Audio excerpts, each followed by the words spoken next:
রাতে ফিরছে ইতিহাস গড়া বাংলাদেশ দল, আসছেন না সাকিব আল হাসান। টেস্ট ইতিহাসের সেরা পারফরমেন্স, ভারত সফরেও জয়ের আশা হাবিবুল বাশারের। অলিং চ্যালেঞ্জের মুখোমুখি হবে ইন্ডিয়া, বাট সেটা উঠতে যেটা দরকার সেটা মনে এখন এই দলের সাথে আছে।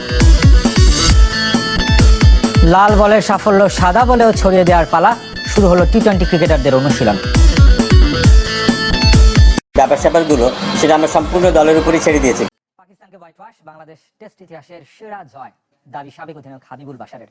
সব ডিপার্টমেন্টে এত ভালো এর আগে কখনোই খেলেনি টাইগাররা। যে কোনো দলের বিপক্ষে এখন চোখে চোখ রেখে লড়াই করার সামর্থ্য রাখে বাংলাদেশ। ভারতের বিপক্ষে অন্তত এক টেস্ট জয়ের স্বপ্ন দেখছেন বাশার। বাংলাদেশের টেস্ট ইতিহাসে সেরা জয় কোনটি তা নিয়ে বিতর্ক হতেই পারে, তবে পাকিস্তানের মাটিতে স্বাগতিকদের হোয়াইট ওয়াশ আলাদা করে জায়গা করে নিয়েছে ক্রিকেটার থেকে টাইগার সমর্থকদের মনে। ব্যতিক্রম নন সাবেক অধিনায়ক হাবিবুল বাশার। তার মতে বাংলাদেশকে এর আগে কখনো সব ডিপার্টমেন্টে এত ভালো খেলতে দেখেননি। কনসিস্টেন্ট বেসিসে সব ডিপার্টমেন্টে ব্যাটিং, বোলিং এবং ফিল্ডিংটা মনে এবার ভালো হয়েছে। তো সব যতগুলো টেস্ট সিরিজ খেলেছি ধারাবাহিকভাবে এত ভালো আসলে কোনো টেস্ট সিরিজে বাংলাদেশ আগে খেলেনি। সাদা পোশাকে এই দলটার বদলে যাওয়ার রহস্য কি, তার জবাবও দিলেন বাশার। প্লেয়াররা তাদের ক্যারেক্টারটা শো করেছে এই টেস্ট সিরিজটাতে। যখনই চ্যালেঞ্জ হয়েছে কেউ আসলে পিছনে ফিরে তাকাননি কিংবা পিছু হটেননি, এগিয়ে এসছেন যখন যার প্রয়োজন ছিল। এই সিরিজটাতে এই গল্পটা আসলে বেশি ভালো লেগেছে। যখন চ্যালেঞ্জ হয়েছে তারা সেই চ্যালেঞ্জটা খুব ভালোভাবে মোকাবিলা করেছে। বাংলাদেশ ক্রিকেটের সবচেয়ে বড় সমস্যা ধারাবাহিকতা, যা ধরে রাখতে পরামর্শ দিয়েছেন সাবেক এই অধিনায়ক। যেটা ভাবে এই টেস্ট সিরিজের পর টেস্ট ক্রিকেটে ভালো করলে যে আনন্দটা, টেস্ট ক্রিকেটটা যে কত এনজয়েবল, সাকসেসটা তারা যদি যে সাকসেস এনজয় করেছেন সেটা যদি মাথায় রাখেন তাহলে ডেফিনেটলি তারা ভবিষ্যতে ভালো করবেন। পাকিস্তানের পর এবার টাইগারদের চোখ ভারত জয়। টেস্ট চ্যাম্পিয়নশিপে সবার উপরে টিম ইন্ডিয়া, তাই তাদের বিপক্ষে সাফল্য কঠিন হলেও অসম্ভব নয়। ইন্ডিয়া খুব ভালো দল, বাট আমরা মনে এখন বেশ ভালো দলে তৈরি হয়ে গেছি। আমরা মনে এখন বেশ কনসিস্টেন্ট। আমাদের ডেফিনেটলি অলিং চ্যালেঞ্জের মুখোমুখি হবে ইন্ডিয়া, বাট সেটা উঠতে যেটা দরকার সেটা মনে এখন এই দলের সাথে আছে। আমরা 2019 সালে যখন আমি টেস্ট খেলতে গেছি তখন দলটা যে অবস্থা ছিল এখন তেমন নেই। দুটি টেস্টে অ্যাটলিস্ট একটা টেস্ট জিতে চাই। যে সেপ্টেম্বরে পাকিস্তানের বিপক্ষে সিরিজ জয়, সে মাসেই ধারাবাহিকতার পরীক্ষা হয়ে অপেক্ষায় ভারত সফর। লাল বলের সাফল্য সাদা বলেও ছড়িয়ে দেওয়ার লক্ষ্যে শুরু হচ্ছে টি-20 ক্রিকেটারদের প্রস্তুতি। ভারত সফরকে সামনে রেখে অনানুষ্ঠানিক এই ক্যাম্প চলছে দেশি কোচদের অধীনে। পাকিস্তান সফরের সাফল্যেও দেশি কোচদের অবদান দেখছেন সোহেল ইসলাম। এইচপি এবং বাংলা টাইগার্সের অনুশীলন কাজে দিয়েছে বলে মনে করেন তিনি।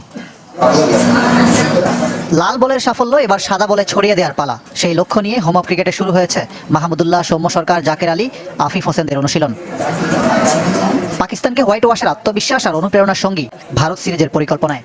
দীর্ঘদিন ধরে এই টিমের প্লেয়াররা ইন্ডিয়াতে ছিল, তো তাদেরকে কিছু রেস্ট দেওয়া হয়েছে। তারা 2 একদিনের মধ্যে 8 তারিখ থেকে আমাদের প্রপার প্র্যাকটিসটা শুরু হয়ে যাবে এবং আমাদের মাথায় আছে যে আমরা কিভাবে আরও প্রিপেয়ার হয়ে ইন্ডিয়ার সাথে টি-20তে যেতে পারি। টেস্ট ক্রিকেটে এরকম সিরিজ, ডমিনেটিং সিরিজ উইন, এটা যে কোনো টিমকে উজ্জীবিত করবে। আর আমি তো দেখলাম সুরেশ রায়না অনেকেই বলছেন যে বাংলাদেশ সিরিজকে তারা যেন খুব ইম্পর্টেন্স ভাবেই নেয়। তো আমার মনে হয় না তারা লাইটলি নেবে আমাদেরকে। জাতীয় দলের সাফল্যে লাইমলাইটে দেশি কোচরা। পাকিস্তান সফরের আগে এইচপি ও বাংলাদেশ টাইগার্সের অনুশীলন কাজে দিয়েছে দারুণভাবে। কৃতিত্ব নিতে না চাইলেও স্কিল আর টেকনিকে দেশি কোচদের অবদান মনে করিয়ে দিলেন সোহেল ইসলাম। প্রিপারেশন বিভিন্নভাবে হতে পারে। এক সপ্তাহ আছে আমি টেস্ট খেলতে যাই বা ওয়ানডে খেলতে যাই, এটা একটা প্রিপারেশন। এটা যদি 2 সপ্তাহ থাকে, 3 সপ্তাহ থাকে, এটা যদি 2 মাস থাকে, তাহলে দেখা যায় যে টেকনিক্যাল অনেক জিনিস চলে আসে টেকনিক ঠিক করার জন্য। সেটা বলার, সেটা ব্যাটসম্যান, সেটা ফিল্ডার। তো আমরা আসলে 1-to-1 কাজ করার চেষ্টা করেছি যে যার যেখানে আসলে দরকার। তো ওনাদের ইম্প্যাক্ট অনেক বেশি। আমি মনে করি যে ওনারা যেভাবে আমাদেরকে টেক কেয়ার করেন, যেমন আজকে থেকে আমাদের হোয়াইট বলের প্রিপারেশন শুরু হলো, তো এরকম স্টেপ বাই স্টেপই আমাদেরকে ওনারা দেখে রাখেন। তো আমি মনে করি ওনাদের ভূমিকা অনেক ভালো, বেশি। আগামী বছর পাকিস্তানের মাটিতে চ্যাম্পিয়ন্স ট্রফি, সঠিক পরিকল্পনা নিয়ে কাজ করলে ভালো কিছু সম্ভব বলে মনে করেন জাকের আলী। আমি আগেও বললাম যে মাইন্ডসেট, আমরা যখনই আপনি বড় টিমের সাথে জিতবেন, হোক সেটা লাল বল সাদা বল, যখনই এজ এ টিম আপনারা বড় পারফরমেন্স করে আসবেন, তখন অন্যরকম একটা কনফিডেন্স কাজ করে। অবশ্যই আমরা জেতার জন্য যাব। রাকিবুল, আলিস, আবু হায়দার, জিশান, শামীমদের সঙ্গে অনুশীলন করেছেন ইবাদত হোসেন। ফিরতে মরিয়া ভারত সিরিজ দিয়ে। ঐতিহাসিক সিরিজ জয় করে আন্তর্জাতিক গণমাধ্যমে এখন জয়কার নাজমুল হোসেন শান্তর দলের। বাংলাদেশের এই টেস্ট জয়কে ইতিবাচকভাবে প্রচার করেছে অধিকাংশ আন্তর্জাতিক সংবাদ মাধ্যম। তবে টাইগারদের দুর্দান্ত পারফরমেন্সকে আড়াল করে পাকিস্তানের ব্যর্থতাকেই সামনে নিয়ে আসে ভারতীয় বেশ কিছু মাধ্যম। এদিকে পাকিস্তানের বিপক্ষে টেস্ট সিরিজ জেতায় বাংলাদেশ দলকে অভিনন্দন জানিয়েছে IPL এর franchise Rajasthan Royals. Bangladesh have gone on to win the first ever series. রাজনৈতিক পট পরিবর্তনের পর বদলে যাচ্ছে দেশের ক্রীড়াঙ্গন। সাফ অনূর্ধ্ব-20 শিরোপা জয়ের পর রাওয়ালপিন্ডিতে পাকিস্তানকে হোয়াইট ওয়াশ করে সেই কথাটাই বাস্তবায়িত করে দেখাচ্ছেন বাংলাদেশের খেলোয়াড়রা। ইতিহাস গড়া পিন্ডি টেস্ট জয় করেই বীরের বেশে ছাত্রদের রক্তে গড়া নতুন বাংলাদেশে ফিরবেন টাইগাররা। বাংলাদেশের এমন দাপুটে জয়ে মিশ্র প্রতিক্রিয়া দেখা দিয়েছে আন্তর্জাতিক গণমাধ্যমগুলোতে। ইতিহাস গড়া পিন্ডি টেস্ট জয়ের পর টাইগারদের প্রশংসায় ভাসিয়েছেন সাবেক ও বর্তমান ক্রিকেটাররা। এই টেস্ট জয়কে ইতিবাচকভাবেই তুলে ধরেছে আন্তর্জাতিক গণমাধ্যমগুলোতে। তবে অনেকেই ক্রিকেটারদের খানের দুর্দশাই বড় করে তুলে ধরেছে। কিছুটা ব্যতিক্রমী চিত্রের দেখা মিলেছে ভারতীয় গণমাধ্যমগুলোতে। বাংলাদেশ ও পাকিস্তান প্রসঙ্গ আসলেই কিছুটা ভিন্ন কৌশল ব্যবহার করে প্রকাশিত হয় প্রতিবেদন। এবারও তার ব্যতিক্রম হয়নি। বাংলাদেশি ক্রিকেটারদের দুর্দান্ত পারফরমেন্সকে ছোট করে দেখিয়ে পাকিস্তানি ক্রিকেটারদের ভঙ্গুর পারফরমেন্সকেই বড় করে উপস্থাপন করা হয়েছে ভারতীয় বেশ কিছু সংবাদ মাধ্যমে। হিন্দুস্তান টাইমসে এক দর্শকের পোস্ট টেনে বলা হয়, পাকিস্তানের ক্রিকেটের মৃত্যুতেই সিরিজ জিতেছে বাংলাদেশ, যাতে আড়ালে পড়ে যায় মুশফিক, মিরাজ কিংবা তরুণ পেসারদের দুর্দান্ত পারফরমেন্স। অনেকেই বাংলাদেশের জয় ভারতের জন্য আসন্ন সিরিজে হুমকি হিসেবে মনে করছেন। তবে এক পাল্লায় মাপা যাবে না সবকিছু। বেশ কিছু সংবাদ মাধ্যমে টাইগারদের ব্যাটিং বিপর্যয় থেকে উত্তরণকে গুরুত্ব সহকারে প্রচার করেছে। পাকিস্তানকে হারানোর পর বাংলাদেশকে নিয়ে সামাজিক যোগাযোগ মাধ্যমে অভিনন্দন জানিয়েছে আইপিএল এর ফ্র্যাঞ্চাইজি রাজস্থান রয়্যালস। বিসিবির পরিচালক পদ থেকে পদত্যাগ করলেন নাইমুর রহমান দুর্জয়। মঙ্গলবার রাতে ইমেইলে পদত্যাগপত্র পাঠান দুর্জয়। সবার আগে পদ ছাড়েন জালাল ইউনুস। আহমেদ সাজ্জাদুল আলম ববিকে সরিয়ে দেয় জাতীয় সংসদ।